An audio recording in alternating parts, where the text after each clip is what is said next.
सेवाराम और मोतीलाल दो घनिष्ठ मित्र थे। दोनों ही गली गली जाकर पीठ पर पोटली लादकर कपड़े बेचने का काम करते थे। सर्दियों के दिन थे, वह गांव गांव जाकर कपड़े बेच रहे थे। तभी सेवाराम को एक झोपड़ी के बाहर एक बूढ़ी माई दिखी जो कि ठंड से कांप रही थी। तो सेवाराम ने अपनी पोटली से एक कंबल निकालकर उस माई को दिया और कहा, माई तुम ठंड से कांप रही हो, ये कंबल ओढ़ लो।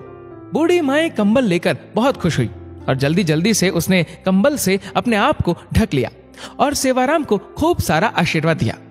तभी उसने सेवाराम को कहा, मेरे पास पैसे तो नहीं है, लेकिन रुको, मैं तुम्हें कुछ देती हूँ। वह अपनी झोपड़ी के अंदर गई और एक बहुत ही सुंदर छोटी सी ठाकुर जी की प्रतिमा ले आई। बूढ़ी माई सेवाराम से बोली कि मेरे पास देने के लिए पैसे तो नहीं है, लेकिन ये ठाकुर जी है, इसको तुम अपनी दुकान पर लगाकर खूब सेवा करना, देखना तुम्हारी कितनी तरक्की होती है, ये मेरा आशीर्वाद है। मोतीराम बुढ़िया के पास आकर बोला, अरे ओ माता जी, क्यों बहाने बना रही हो? अगर पैसे नहीं है तो कोई बात नहीं, लेकिन हमें झूठी तसल्ली मत दो।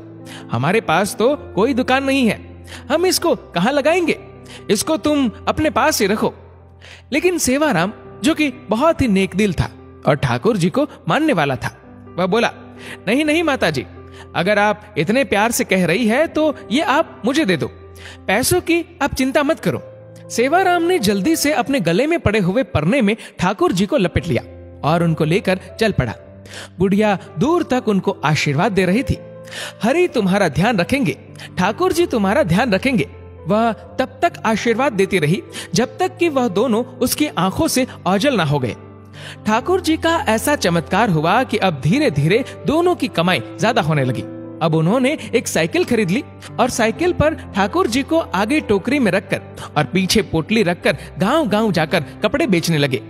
अब फिर उनको और ज्यादा कमाई होने लगी, तो उन्होंने एक दुकान किराए पर ले ली और वहां पर ठाकुर जी को बहुत ही सुंदर आसन पर विराजमान करके दुकान का मुहूर्त किया। धीरे धीरे दुकान इतनी चल पड़ी कि अब सेवाराम और मोतीलाल के पास शहर में बहुत ही बड़ी बड़ी कपड़े की दुकानें और कपड़े की मिलें हो गई। एक दिन मोतीलाल सेवाराम को कहने लगा कि देखो, आज हमारे पास सब कुछ है, ये हम दोनों की मेहनत का नतीजा है। लेकिन सेवाराम बोला, नहीं नहीं, हम दोनों की मेहनत के साथ साथ ये हमारे ठाकुर जी, हमारे हरि की कृपा है। मोतीलाल बात को अनसुनी करके वापस अपने काम में लग गया। एक दिन सेवाराम की सेहत थोड़ी ढीली थी, इसलिए वह दुकान पर थोड़ी देरी से आया। मोतीलाल बोला, अरे दोस्त, आज तुम देरी से आए हो, तुम्हारे बिना तो मेरा एक पल का गुजारा नहीं, तुम मेरा साथ कभी नहीं छोड़ना।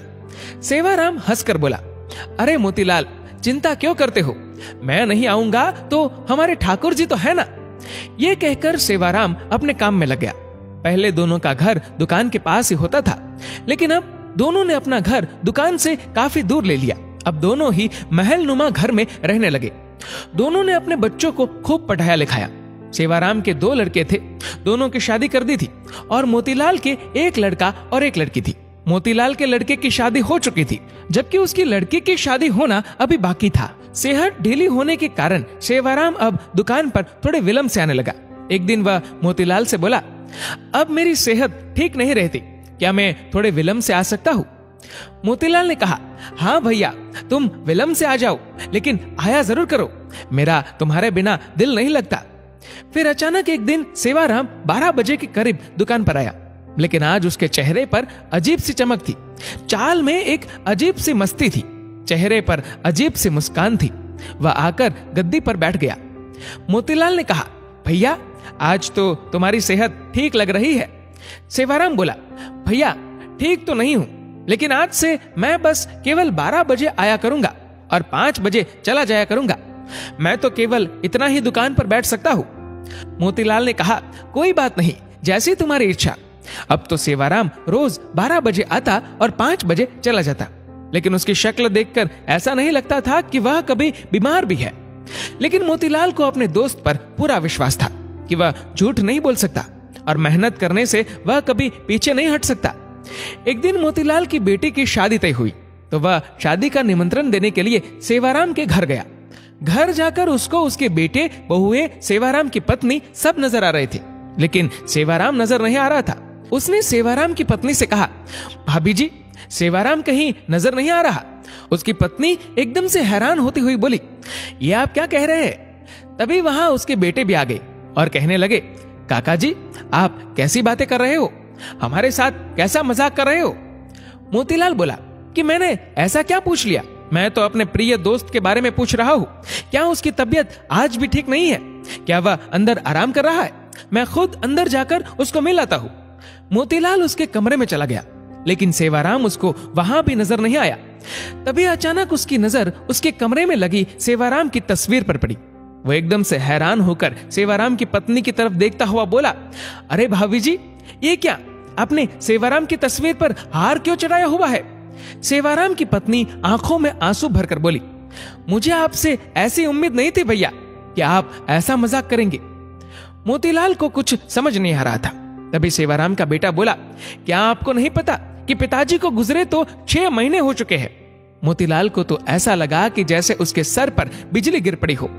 वह एकदम से थोड़ा लड़खड़ाता हुआ पीछे की तरफ हटा और बोला, ऐसा कैसे हो सकता है? वह तो हर रोज दुकान पर आता है। बीमार होने के कारण थोड़ा विलंब से आता है। वह 12 बजे आता है और 5 बजे चला जाता है। उसकी पत्नी बोली, ऐसा कैसे हो सकता है कि आपको पता ना हो? आप ही तो हर महीने उनके हिस्से के मुनाफे के पैसे हमारे घर देने आते हो। 6 महीनों से तो आप हमें दुगना मुनाफा देकर जा रहे हो। मोतीलाल का तो अब सर चकरा गया। उसने कहा, मैं तो कभी आया ही नहीं। 6 महीने हो गए, ये क्या मामला है? तभी उसको सेवाराम की कही बात याद आई। मैं नहीं रहूंगा तो मेरे हरि है ना, मेरे ठाकुर जी है ना, वह आएंगे। मोतीलाल को जब ये बातें याद आई तो वह जोर जोर से रोने लगा और कहने लगा, हे ठाकुर जी, हे हरि, आप अपने भक्तों के शब्दों का कितना मान रखते हो, जो कि अपने विश्राम के समय मंदिर के पट 12 बजे बंद होते हैं और 5 बजे खुलते हैं। और आप अपने भक्तों के शब्दों का मान रखने के लिए कि मेरे हरि आएंगे, मेरे ठाकुर जी आएंगे, तो आप अपने आराम के समय मेरी दुकान पर आकर अपने भक्तों का काम करते थे। इतना कहकर वह फूट फूट कर रोने लगा और कहने लगा, ठाकुर जी, आपकी लीला अपरंपार है। मैं ही सारी जिंदगी नोट गिनने में लगा रहा। असली भक्त तो सेवाराम था, जो आपका प्रिय था। आपने उसको अपने पास बुला लिया और उसके शब्दों का मान रखने के लिए आप उसका काम खुद स्वयं कर रहे थे और उसके हिस्से का मुनाफा भी उसके घर मेरे रूप में पहुंचा रहे थे।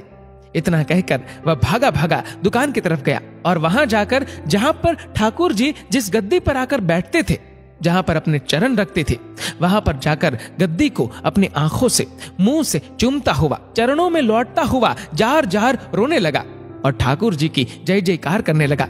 ठाकुर जी तो हमारे ऐसे ही है। सेवाराम को उन पर विश्वास था कि मैं ना रहूंगा तो मेरे ठाकुर जी मेरा सारा काम संभालेंगे। दोस्तों, इस वीडियो को लेकर आपकी क्या राय है, नीचे कमेंट करके जरूर बताएगा। और अगर आपको वीडियो अच्छा लगा हो तो इस वीडियो को लाइक करेगा, शेयर करेगा ज्यादा से ज्यादा लोगों तक, और ऐसे ही और भी इंस्पिरेशनल वीडियोस के लिए सब्सक्राइब करें हमारे यूट्यूब चैनल को और फेसबुक पर फॉलो करें हमारे पेज को। धन्यवाद।